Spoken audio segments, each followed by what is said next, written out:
दोस्तों, प्रकृति ने हमारे शरीर को 5 तत्वों से मिलकर बनाया, लेकिन कलयुग के इंसानों ने उसमें एक तत्व और जोड़ दिया और वह है पैसा। बेशक पैसों से कुछ चीजें नहीं खरीदी जा सकती, लेकिन पैसों से बहुत कुछ खरीदा जा सकता है। एक संत प्रवचन दे रहे थे कि पैसों के पीछे मत भागो, ये माया का दलदल है, और इस माया के दलदल में जो फंस गया तो वह पूरी जिंदगी दुखी रहता है। और वहां बैठे सभी लोग इसी बात पर तालियां बजा रहे थे। उन्हें यह नहीं पता था कि यह संत यही बात बोलने के लिए पैसे लेते हैं। यही तो माया का खेल है, जो कि इस दुनिया के बहुत कम लोग ही जान पाते हैं, और जिसने यह जान लिया उसको इस माया ने बुलंदियों की चोटी पर पहुंचा दिया। दोस्तों, आज के समय में पैसा कमाना जितना मुश्किल नहीं है, उससे भी ज्यादा मुश्किल है पैसों को संभाल कर रखना।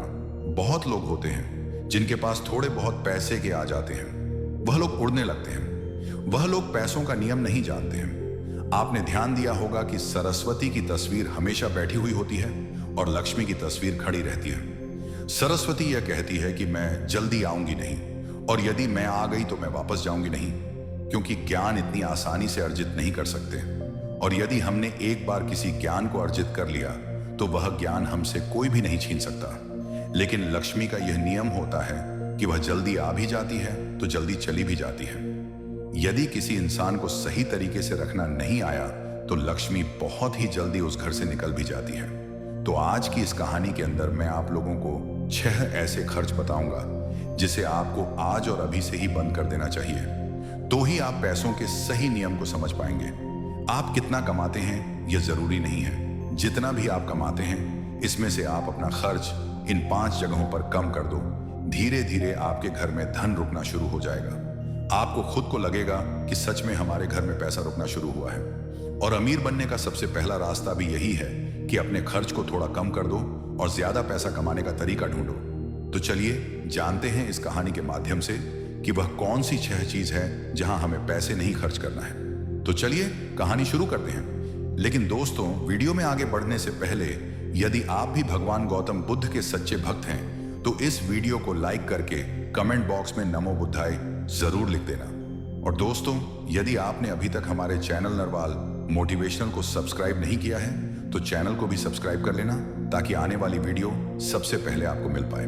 तो चलिए आज की बौद्ध कहानी को शुरू करते हैं। एक बार की बात है, एक गांव में 2 औरतें रहती थीं। एक के पास भैंस थी और एक के पास बकरी थी। जिसके पास भैंस थी वह औरत सही तरीके से किसी भी चीज को संभाल कर रखना नहीं जानती थी।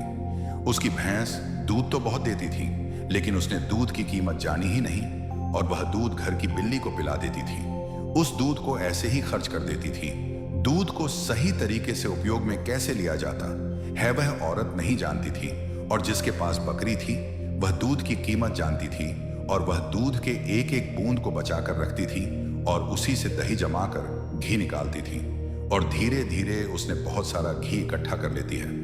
अब जिसके पास भैंस थी उसने दूध की अहमियत कभी जानी ही नहीं थी। उसने कभी भी दूध से घी निकालने के बारे में सोचा ही नहीं था। फिर एक दिन उसके घर में कुछ मेहमान आ जाते हैं, और मेहमानों को रूखी रोटी तो नहीं खिलाई जा सकती, यह तो आप हम सभी जानते हैं। तो इसीलिए वह औरत उस औरत के पास जाती है जिसके पास बकरी थी। उस औरत के पास से एक पांव घी लेकर आती है। वह औरत यह कहकर घी लाती है कि मैं जल्द ही अपनी भैंस का दूध निकाल कर घी निकालूंगी तो मैं तुम्हें तुम्हारा एक पाम घी वापस कर दूंगी। और बकरी रखने वाली औरत उसको एक पाम घी दे देती है उधार के तौर पर। और फिर वह औरत अपने मेहमानों को खाना खिला देती है। उसके बाद बहुत दिन निकल जाते हैं, लेकिन वह भैंस रखने वाली औरत उसको घी वापस नहीं करती। एक दिन फिर बकरी रखने वाली औरत भैंस रखने वाली औरत के पास जाती है और कहती है कि मैं तुम्हें एक पाम घी दी थी तो मैं वह घी वापस लेने आई हूं। यह सुनकर वह औरत कहती है, कौन सा घी? तू भला मुझे घी कैसे दे सकती है? मेरे पास तो भैंस है और तेरे पास तो बकरी है, और मैं भला तुझसे घी उधार क्यों मांगूंगी? मेरे पास तो इतनी बड़ी भैंस है और उसका तो बहुत सारा दूध भी होता है, मैं तो उससे ही घी निकाल लूंगी। मैं भला तुझसे उधार घी क्यों लूंगी? ये कहकर वह घी देने से मना कर देती है, और बकरी रखने वाली औरत वापस आ जाती है। उसको यह पता था कि कोई भी अब मेरी बात का विश्वास नहीं करेगा, क्योंकि उसके पास भैंस है।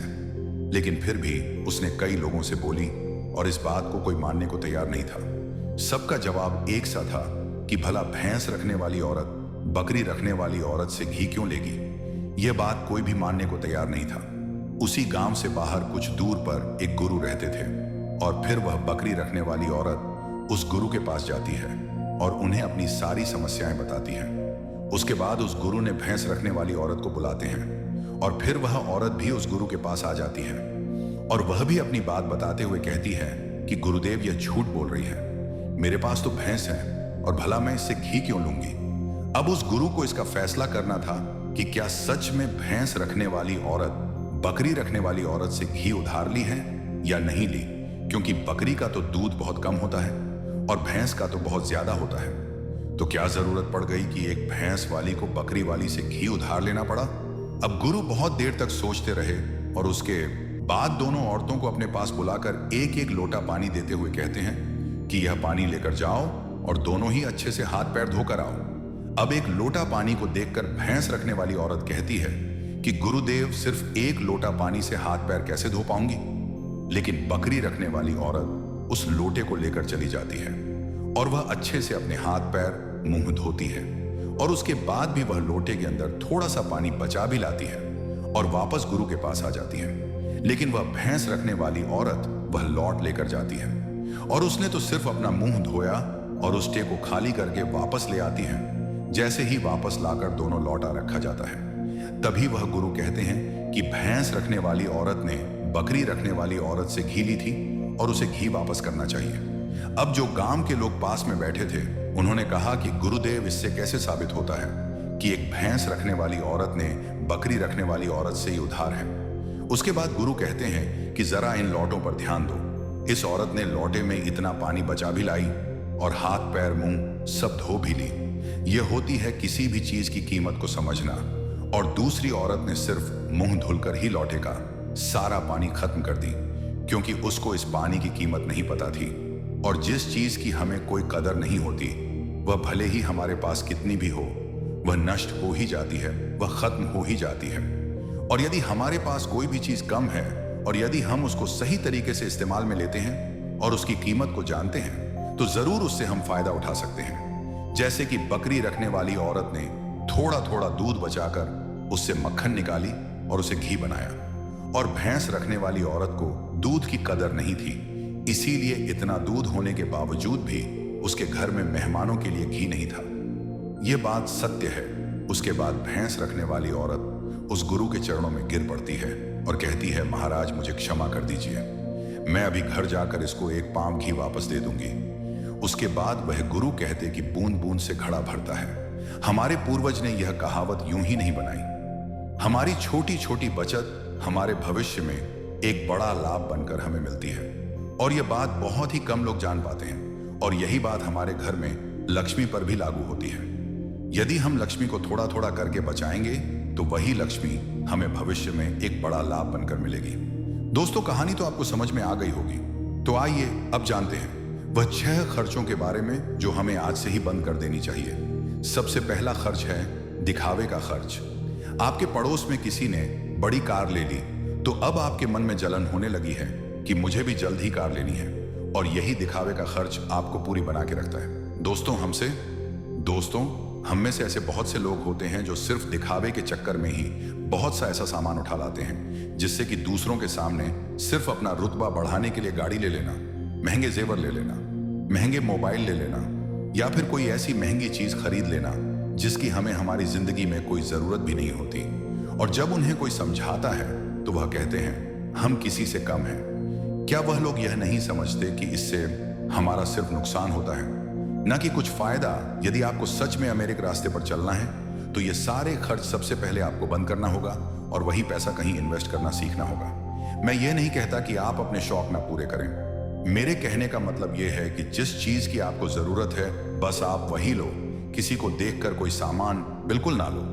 दूसरी बात है स्कीमों से दूर रहना। अपने सामान की बिक्री बढ़ाने के लिए अलग अलग ब्रांड की जो कंपनियां होती हैं, वह लुभाने की स्कीम लाती हैं, लेकिन यह उनकी मार्केटिंग करने की रणनीति होती है जो हम लोग समझ नहीं पाते। और बहुत सारे लोग अलग अलग स्कीम के चक्कर में आकर वह चीज भी खरीद लेते हैं जिसकी उन्हें बिल्कुल जरूरत भी नहीं होती। यदि हम मार्केट में जाते हैं और हमें पता चलता है कि 50% के डिस्काउंट के अंदर घड़ी मिल रही है। बल्कि हमारे पास तो 2-4 घड़ी घर में पड़ी हुई है, लेकिन फिर भी हम उस घड़ी को खरीद लाते हैं। हम लोग ये नहीं समझते कि सब मार्केटिंग करने की रणनीति होती है। इससे हमें फायदा नहीं होता, बल्कि कंपनी को ही फायदा होता है। इसीलिए ऐसे शौक कभी ना पालें, क्योंकि यही गरीब होने का सबसे बड़ा कारण होता है। क्योंकि जिस चीज की हमें जरूरत भी नहीं है और उसी चीज में हम लक्ष्मी को खर्च कर देंगे, तो उससे हमारे घर की लक्ष्मी नाराज हो जाती है और फिर धीरे धीरे हमारे घर से निकलने लगती है। तीसरा खर्च है कर्ज। आज के समय में ज्यादातर लोग कर्ज लेकर बड़े बड़े चीज खरीद लेते हैं, जैसे कि गाड़ी, बंगला, मोबाइल, और फिर उसका पैसा भरते रहते हैं। जैसे कि आजकल हम लोग क्रेडिट कार्ड का इस्तेमाल करते हैं। क्रेडिट कार्ड हमें पैसे खर्च करने के लिए कहता है, जो पैसे हमारे पास हैं या फिर जो पैसे हमारे पास आने वाले हैं, और उस पैसे को हम खर्च कर देते हैं। तो जरा सोचिए कि हम अमीर कैसे बन पाएंगे।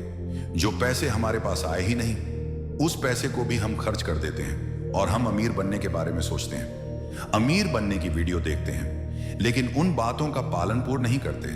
और बहुत लोग तो ऐसे भी होते हैं जो लोन लेकर जमीन खरीद लेते हैं और यह सोचते हैं कि जब हमें इससे फायदा होगा तो हम लोन वापस कर देंगे। लेकिन वह लोग यह नहीं समझते कि जितना हमें इसमें फायदा होगा, उससे ज्यादा तो हमें लोन का ब्याज भरना पड़ जाएगा। तो दोस्तों, ऐसे काम कभी नहीं करना। कर्ज लेकर कोई भी चीज ना खरीदें। चौथी और सबसे बड़ी बात यह है कि आप अपने पैसों को कैश में रखकर ही खर्च करें। कभी भी मोबाइल फोन के किसी भी ऐप का उपयोग करके पैसे खर्च ना करें। आपको शायद पता नहीं होगा कि आप कोई भी सामान खरीदते हो और फिर फोन से पेमेंट करते हो, तो आपको आपके पैसे खर्च करने का ज्यादा तकलीफ नहीं होता, क्योंकि वह पैसा आपके जेब से नहीं जाता। लेकिन वहीं अगर यदि आप अपने जेब से निकालकर पैसे खर्च करते हैं, तो आपको थोड़ा सा महसूस तो होगा कि यार पैसे खर्च हो रहे हैं। अगर आपको यकीन ना हो तो आप ऐसा करके देख लेना। मार्केट जाना और फिर किसी भी सामान का पैसा अपने फोन से पे करना, जिससे आपको ज्यादा महसूस नहीं होगा कि आपका पैसा खर्च हो रहा है। लेकिन जिस दिन आप अपने मोबाइल से पैसे निकाल कर दोगे, तो उस दिन आपको जरूर लगेगा कि यार जेब से पैसा जा रहा है, मेरा पैसा खर्च हो रहा है, ज्यादा पैसा खर्च हो रहा है। पांचवी बात जो आपको ध्यान में रखनी है, अपनी भावनाओं पर काबू रखना। अगर आपको कोई चीज पसंद आ रही है और आप उसे खरीदना चाहते हैं, तो पहले यह देख लें कि वाकई क्या इस चीज की आपको सच में जरूरत है या नहीं। क्योंकि बहुत से लोग कोई चीज पसंद आने पर उसे तुरंत खरीद लेते हैं। कई बार तो ऐसा भी होता है कि कोई स्कीम वाले आते हैं जो हमें लुभाने वाली चीज लेकर आते हैं और हमें वह चीज पसंद आ जाती है और हम उसे तुरंत खरीद लेते हैं। हमें ऐसी चीज लेने से बचना चाहिए। हमें ऐसी चीज नहीं लेनी चाहिए, बल्कि हमें सिर्फ ऐसी चीज ही लेनी चाहिए जिसकी हमें जरूरत है। छठी और आखिरी बात यह है कि कभी भी कोई शौक ना पाले।